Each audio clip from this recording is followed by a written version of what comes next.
Кыргызстандын картасынан байкасаңыз, Базаркоргон районундагы Арсланбап тоолорунун этектей жайгашкан Акман деген айыл бар.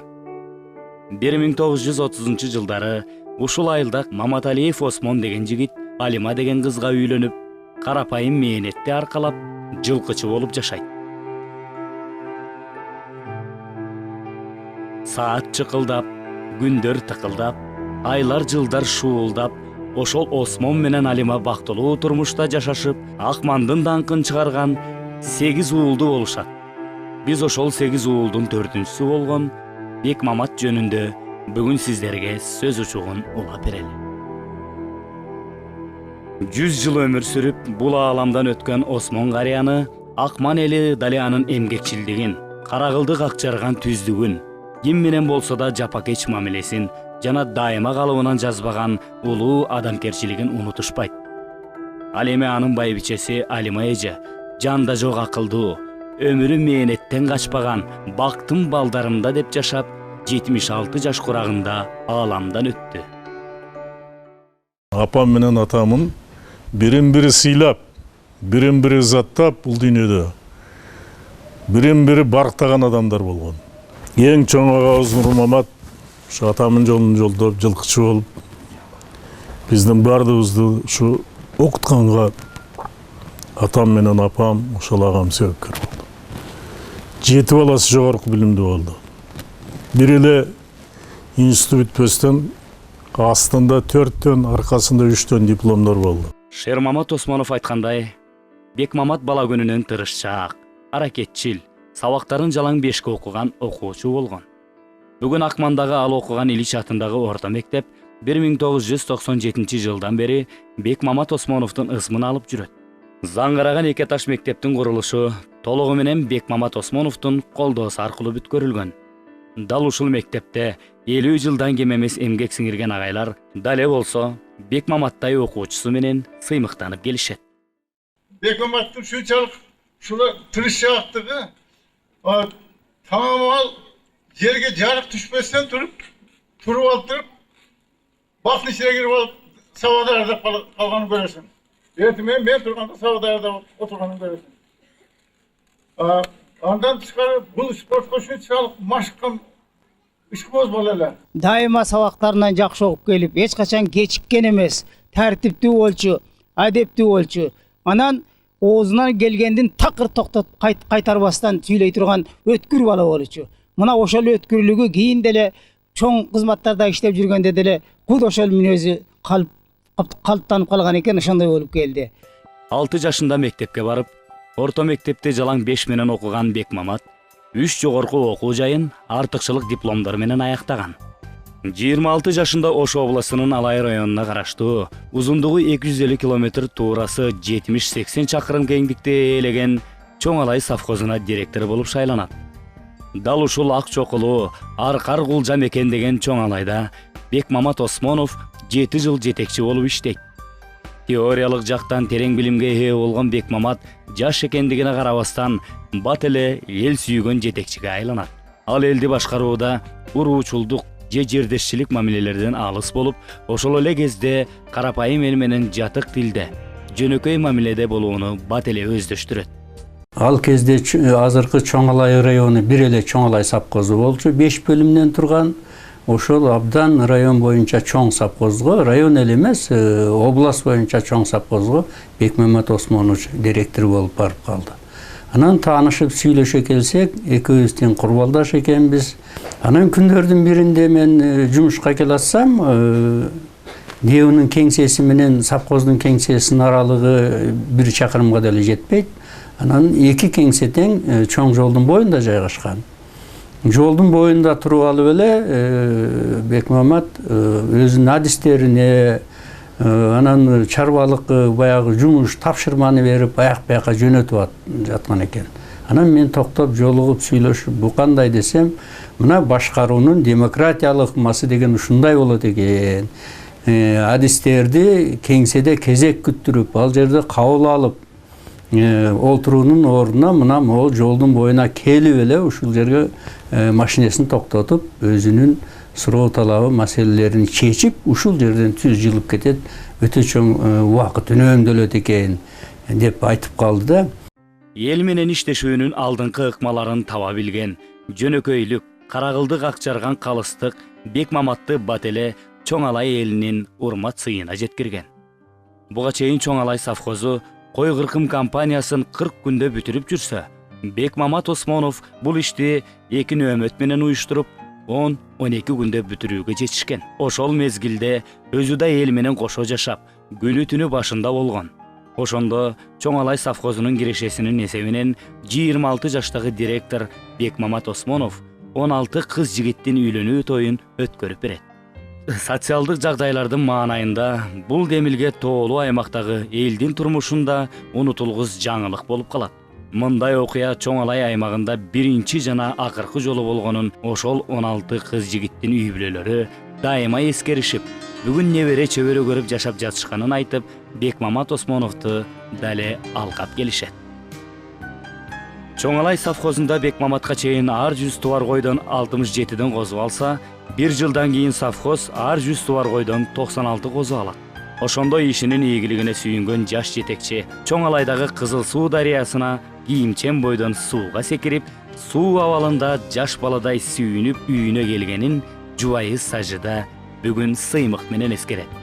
Анын жаш болсо дагы эмгекчилдиги, иштеген жеринде коллективи менен болгон көп жактуу адамгерчилиги жана терең билими, кайтпас көз карашы негиз болду. Ильяс Жусупалиев Алайда Курманжан Датканын 180 жылдык мааракет тоюн өткөрүүдө дал ушул адам райондун акими жана мааракени уюштуруучулардын негизги жоопкери болгон. Ал мезгилде Бекмамат Осмонов Ош областынын жаңы бөлүнгөн Жалал-Абад областынын акими болуп турган. Бекмамат Жалал-Абадта иштесе да, Курманжан Датканын 180 жылдыгында элге болуп көрбөгөндөй колдоо көрсөткөнүн дале Алай эли унута элек. Кийин мен дагы буйруп насип кылып Алайга биринчи секретарь, андан кийин аким болуп барып иштеп калдым.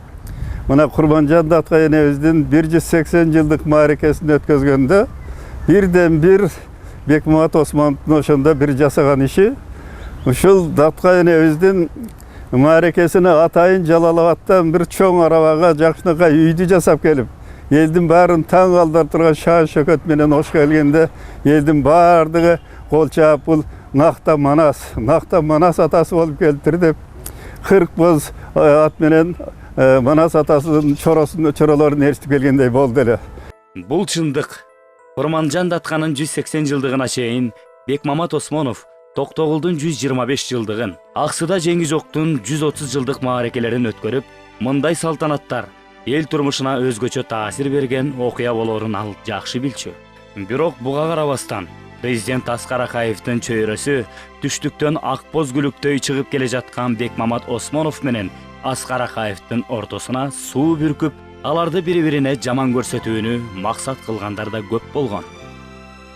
Кантсе да кыргыз элинде бир күн тустаткан жериңе 1000 күн салам айт дегендей, Алай жеринде 15 жылга жакын иштеп, ошол аймактан, ошол элден тарбия, таалим, бак дөөлөт күткөнүн Бекмамат эч унутчу эмес. Ал гана турсун, анын 6 баласынын 5-өсү Алайда төрөлүп, Алайда чоңоюшат. Алай Бекмамат Осмонов үчүн жөн аймак эмес эле. Анын өмүрүндөгү эң жооптуу жана бактылуу мезгили Алайда калат. Ал эми бүтүндөй кыргыз элине гана эмес, Орто Азия, Россия чөлкөмүнө акылы жана даанышмандыгы менен таанылган Курманжан Датканын улуу мааракесине Жалал-Абад элинин атынан келген Бекмаматтын кирип келген учурун карапайым калк эмес, ошол мезгилдин президенти Аскар Акаев да аны манас катары сезгенин белгилүү журналист Жаңы Ордо газетасынын башкы редактору Бекен Назаралиев мындайча белгилейт. Анан Бекмамат Осмоновдун ошол бир кездеги саясий аренадан кетирген Аскар Акаев менен мен былтыр Москвада жолугушуп кенен маек алып келдим. Ошол маек учурунда Аскар Акаевдин бир кеч болсо дагы ошол Бекмамат Осмоновдун чыныгы элдик лидер экенине баягы баа берген баасын уктум. Ошол баягы Алайда Курманжан Датканын баягы 180 жылдык болгондо Бекмамат Осмонов 40 чоросу менен келди дейт. Ошондо бүт ошол жерде турган эл ордунан туруп кол чабы менен тосуп алды дейт да. Анан ошону көргөндө мен Кыргыздын кийинки президенти, Кыргыздын бир тирүү манасын көргөндөй болуп пикирде калдым деп бир баа берди да. Эми бул убагында өзүнүн баягы саясаттын эмеси менен айткысы келбесе дагы, бирок мезгил өтүп, өзү да баягы бийликтен куугунтук көрүп, ошол кезде Кыргыздын манасына теңегени кеч болсо дагы ошол баягы Бекмамат Осмоновдун саясий баасын алгандыгы деп мен түшүнөм да. Ооба, Бекмамат Осмонов жөнүндөгү бул пикирде Аскар Акаев 20 жылдан кийин айтып отурат. 1985 жыл. Байкалбай Бекмамат Алайга туп-туура 15 жыл эмгек сиңирет. Ошол жылы Коммунисттик партия Бекмамат Осмоновду Ош обкомунун айыл чарба бөлүмүн башкарууга ишеним көрсөтөт. Ошондо анын жубайы Сажида Осмонова кантсыда түштүк Кыргызстандын борбору Ошко которулуп келдик. Эми ишемби жекшемби күндөрү дем алыш болуп, балдар менен атасынын бир болгон убактысы көп болот деп сүйүнгөн эле. Мурун ушу Алайда жүргөндө, кийин Токтогулда жүргөндө, мына Жалал Абадка келгенде анча балдар менен күндүз анча неме болбой калат эле да, анан кечинде гана. Анан дем алышсыз иштейт эле да бул киши. Майрам жок эле бизге. Мурун Союз малында дем алыш жок эле. Мен анан обкомго которулганда ушу көчөгө көчүп келгенбиз, ана жерде бир үй бар, ошол жерде. Анан эми суббота, воскресенье күндөрү эми дем алыш болот экен деп мен сүйүнүпмүн да. Анан бир жактарга барабыз, балдар менен болот десем жок, анда кайра наоборот болду. Ким үй бүлөсүн берилип сүйсө, ал элинин кадырын билет. Ким элин сүйсө, ал үй бүлөсүнүн баркын андан да жакшы билет. Бекмамат үчүн эл менен өзүнүн 6 баласынын баркы бирдей эле. Арадан 3 жыл өтүп, 1988 жылы Бекмамат Осмонов партиянын Токтогул райкомунун биринчи катчысы болуп дайындалат. Эсил кайран СССРдин кубаты кетип, Кыргызстанда жашоо оорлошуп калган мезгилде ал Токтогулга келип, тоолуу аймакта өзүнүн уюштургуч жөндөмүн, жетекчилик баркын элге көргөзө алды. Кыска аралыктын ичинде Токтогул районунун элине дух берип, анын көөнөрбөс маданий булактарын кайра жаңыртты. Эгерде бир элдин тарыхын билгиңиз келсе, анын кандай экенин билгиңиз келсе, ошол элдин таланттууларынын талантына таазим кылып, аны үйрөнбөсөңүз, ал элдин ким экендигин чыныгы түрдө билиш кыйын. Ошондо Совет өкмөтү орногонуна 70 жылга жакын мезгил өтсө да, улуу ырчы Токтогулдун, улуу комузчу Коргоолдун жана залкар талант Жоомарт Бөкөнбаевдин музейлери өздөрү туулуп өскөн кичи мекенинде жок болгонуна канчалык арман экенин байкаган Бекмамат биринчи кезде ушул маселени колго алды. Ошондо максаттарына жеткен биринчи катчы Осмонов Кыргыз телевидениесине мындай маек берген. Бул адамдын руханий байлыгы, бул адам деп аталышынын байлыгы деп эсептеш керек. Себеби адам өзүнүн жашоосунда эмне менен бай? Өзүнүн акылы менен, өзүнүн интеллекти менен, өзүнүн дүнүйө таанышы менен, ошондой эле өзүн өзү таанышы менен бай деп эсептеш керек. Эми жана план деген кандайдыр бир деңгээлде керек, сөзсүз керек ал дагы. Бирок жанагындай татадетардык негизде ошол адамдарды кыйнап, мүмкүнчүлүгүнө карабай, ошол адамдын өзүнө зыян келтирип болсо дагы эптеп план толтурабыз деген бул туура эмес. План эмне болуш керек? План деген нерсе адам үчүн болуш керек. Адамдын кызыкчылыгы үчүн болуш керек. Мына эми музей куруп атабыз. Биз ушул улуу акыныбызды эске туталы деп, эл көрсүн деп ушуну, дагы таанышсын деп аракетибиз ошол. Ошол сүттү, жүндү, этти жаратып аткан эл эмне үчүн Жоомарттай, биздин Токтогулдай акындардын чыгармачылыгын жакшы билиш керек эмес. Эмне үчүн ошолордун философиясына кургап жаткан жер суу ичкендей болуп каныгып, адамгерчиликти, сүйүүнү, жигитчиликти, акылмандуулукту, ыйманды ошолордон үйрөнүшкө мүмкүн. Бул тойду Токтогул районунан баштап ошо районго кире бериш жердеки чоң талаада 125 боз үй тигип, миңдеген кишилерди чакырып той болду. Андан бир күн мурда Токтогул айылында Токтогул Сатылгановдун жаңы музейин салдырдык. Анан негизи ошо Токтогулдун тоюна ошол мезгилдеги Советтер Союзуна кирген республикалардын бардыгынан өкүлдөр келди.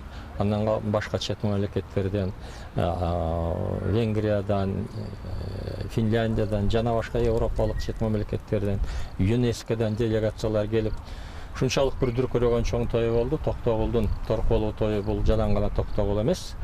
Андан кийин, ошол тойдон кийин башка кыргыз адабиятынын, кыргыз маданиятынын, кыргыз искусствосуна эмгек сиңирип кеткен улуу инсандардын тоюнун башталышынын ошо бир старты болуп калды да. Чындыгында Бекмамат Осмонов улуу акын Токтогулдун, Жоомарт Бөкөнбаевдин музейлерин куруп, торколуу тойлорун өткөрүшү Токтогул элинин гана эмес, бүтүндөй кыргыз элинин бүйүрүн кызыткан. Эл эгемендиктин жытын, эгемендиктин даамын мына ушундан сезе баштаган. Бирок ошол эле Токтогулдан кимдир бирөөлөр ушундай мааракелер бизге керек беле деп борборго ар кандай арыздарды жазып турду. Албетте,